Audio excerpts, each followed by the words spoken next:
तुम्ही जे म्हणलात की मुलं जर आपल्याला आपल्या अपेक्षेप्रमाणे काम करत नसतील तर चिडू नका.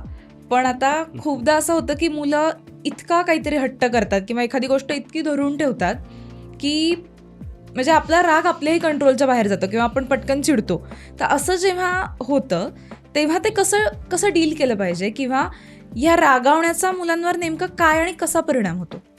रागावणे किंवा चिडचिड करणे हा त्यांच्या मनाचं एक्सप्रेशन आहे, हे आपण लक्षात घ्यायला पाहिजे. का रागावतोय, का चिडचिड करतोय, त्याच्या मनाविरुद्ध काही गोष्टी झाल्यात तर तो नक्कीच रागावणार किंवा नक्कीच चिडणार. बरं, असंही नाही चांगली गोष्ट जर त्याला आपल्याला द्यायची आहे, आपण सांगतोय पण त्याला ती ॲक्सेप्ट नाही आहे, तर आज ठीक आहे, रागावू नका, त्यावेळेस तो विषय सोडा. थोड्या दिवसांनी 2-4 तासांनी परत विषयाला हात घाला, त्याच्यावरती परत इंटरप्रिटेशन करा, त्यांचं म्हणणं काय आहे ते ऐकून घ्या, त्याला ते का आवडत नाही किंवा त्याला ते समजत आहे की नाही समजत आहे ते बघा. त्यानुसार मग त्याला तुम्ही त्या गोष्टीचं महत्त्व कळवा. आता समजा आपण म्हणतो की रोज हात धु बाळा जेवणाच्या आधी, पण तो करत नाही.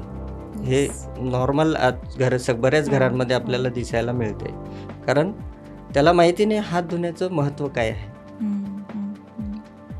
आजकाल यूट्यूब आहे, गुगल आहे, तुम्ही त्यांचं हाताचं पिक्चर त्याला दाखवू शकता, त्याच्यावरती बरेच जीवाणू असतात. बरोबर. हात धुण्याच्या आधीचे ते दाखवा की हे जीवाणू तुझ्या पोटात गेल्यानंतर तुझं काय होणार आहे, पोटाची हालत काय होणार आहे, इन्फेक्शन कसं वाटेल किंवा पोट खराब कसं होईल, हे सगळं त्याच्यामधनं त्याच्या लक्षात आलं एकदा की अरे नाही, मी जेवतोय तर माझ्या पोटामध्ये 4 जीवाणू चाललेत, काहीतरी वेगळं किंवा खराब चाललंय.